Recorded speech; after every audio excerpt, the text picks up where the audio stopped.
Selamünaleyküm arkadaşlar. Farabi Online Dershanesi'ne hepiniz hoş geldiniz. Bugün sizlerle birinci ünitemizin B ve C kısımlarını işliyoruz. Günlük hayatımızda sıkça kullandığımız elektrik, su, doğalgaz gibi kavramlardan bahsediyoruz arkadaşlar. B1 kitabı birinci ünite. Hava bedava, su bedava. Yaşıyordum, kullanmıyordum, ödüyor muydun, bilmiyor muydun? Şimdiki zamanın hikayesiyle kurulmuş birkaç tane örnek verilmiş arkadaşlar. Eskiden ailemle yaşıyordum ama şimdi yalnız yaşıyorum. Önceden işe gitmek için ulaşım aracı kullanmıyordum, yürüyordum. Öğrenciyken faturaları ödüyor muydun? Sen ders çalışmıyor muydun? Gördüğünüz gibi arkadaşlar buradakiler şimdiki zamanın hikayesi, olumlu ve olumsuz şekillerde örnekler verilmiş arkadaşlar. Şimdi ise bir okuma metnimiz. Bu okuma metninde doğalgaz, elektrik, su vesaire ulaşım araçları gibi yerlerde kullanılan kavramlardan bahsedilmiş arkadaşlar. Dikkatle dinleyelim. Okuma metni nereye gideceğiz? Demet ve Nadia arasında geçen bir diyalog verilmiş. Demet, kendini nasıl hissediyorsun Nadia? Yorgun musun? Nadia, yorgunum ancak bu tatlı bir yorgunluk. Nihayet güzel bir ev bulduk. Ev arkadaşı arıyoruz. Ne güzel değil mi? Demet, evet ama çok işimiz var. Önce elektriğe, suya, doğalgaza, telefona ve internete abone olacağız.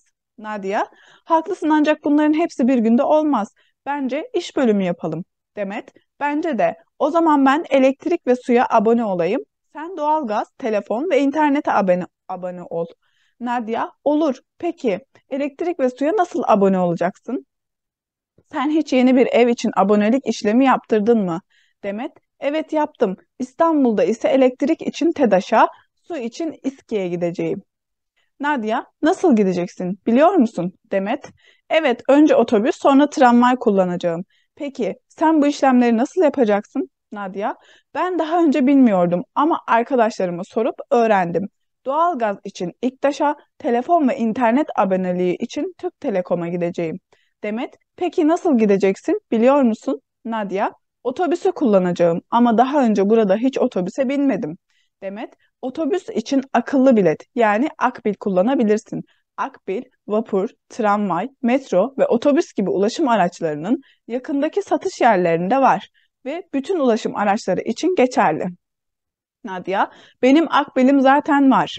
O zaman yarın ev için gerekli yerlere gidebilirim. Demet, ben de yarın gidebilirim. Sonra da taşınabiliriz.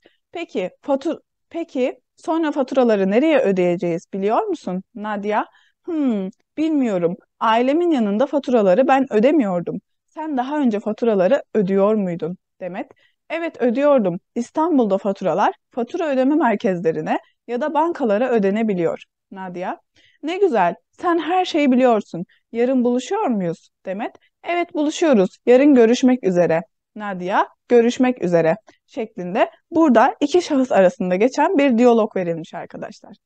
Gördüğünüz gibi burada iki arkadaş ev kiralıyorlar ve eve çıkmak için hazırlık yapıyorlar.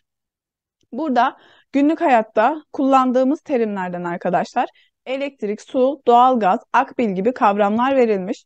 Gördüğünüz gibi arkadaşlar elektrik için TEDAŞ, su için İSKİ, otobüs bileti için akbil basılan yerlerden bahsedilmiş arkadaşlar. Şimdi hazırlık çalışmamızın soru kısmında aşağıdaki soruları metne göre cevaplayalım. Bir eve taşınmak için önce neler gerekiyor?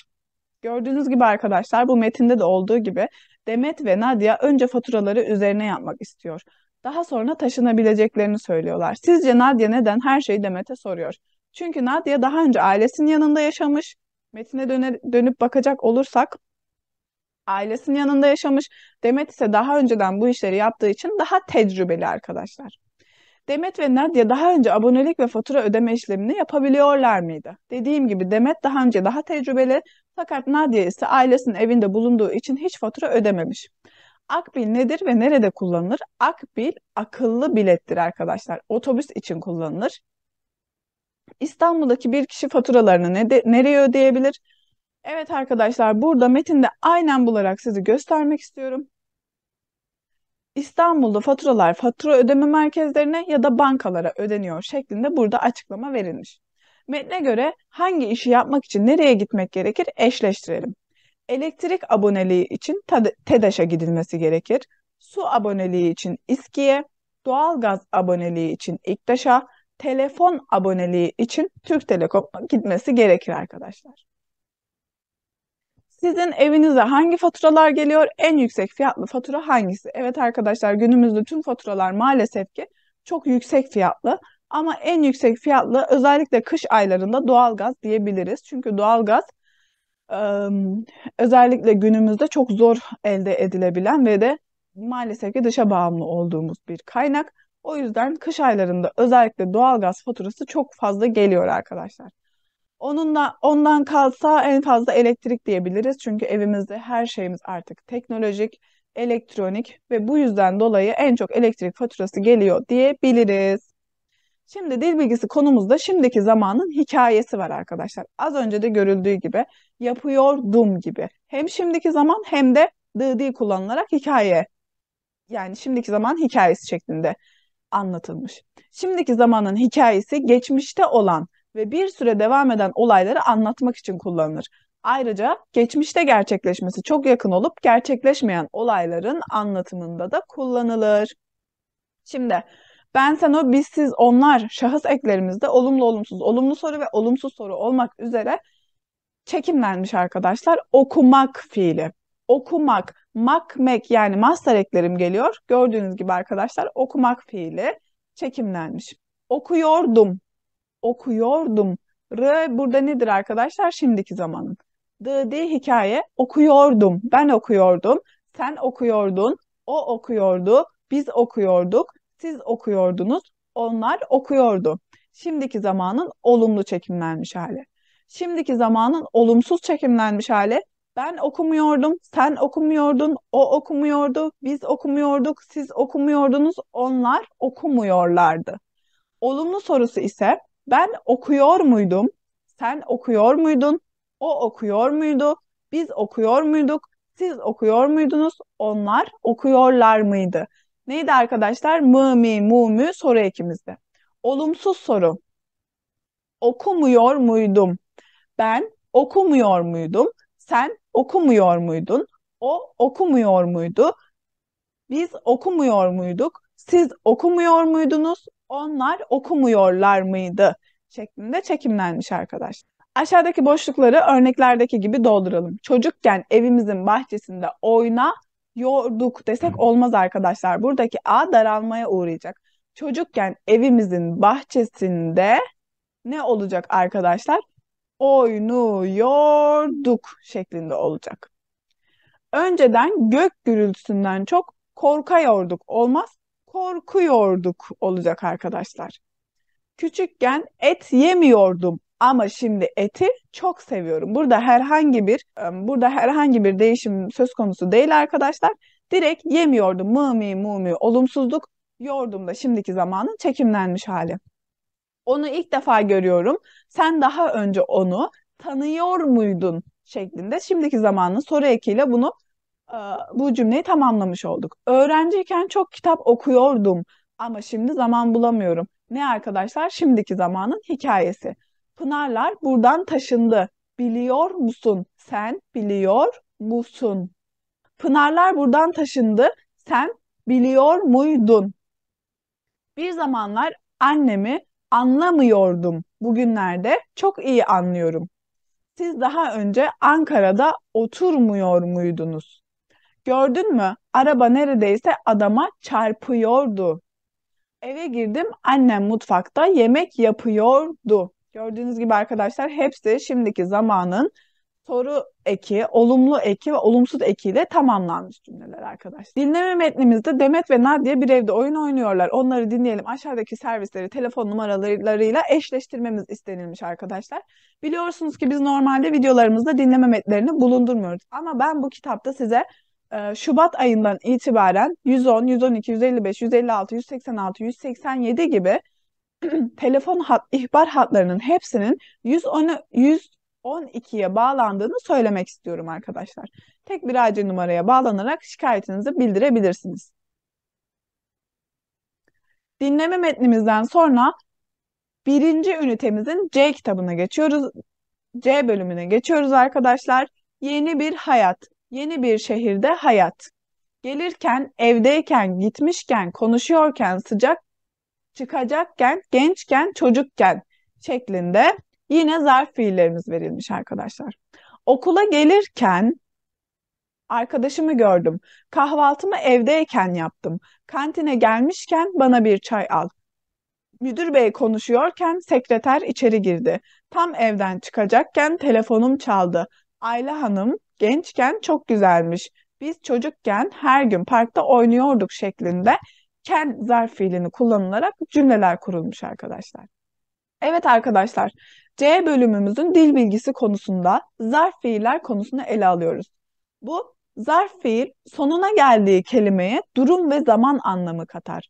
Cümlenin anlamına göre geçmiş zaman, şimdiki zaman, gelecek zaman veya geniş zamanla kullanılabilir. Şimdi arkadaşlar demek ki neymiş bu zarf fiili cümlenin genel anlamından zamanlarını çıkarabilirmişiz. Çünkü gördüğünüz gibi hem geçmiş zaman, hem şimdiki zaman, hem gelecek zaman hem de geniş zamanla kullanıldığı ifade edilmiş. Kalıbımız fiil, zaman eki ve ken zarf fiili ekimiz geliyor arkadaşlar. Yemek yaparken telefon çaldı. Gördüğünüz gibi burada bir zaman bildiriyor arkadaşlar.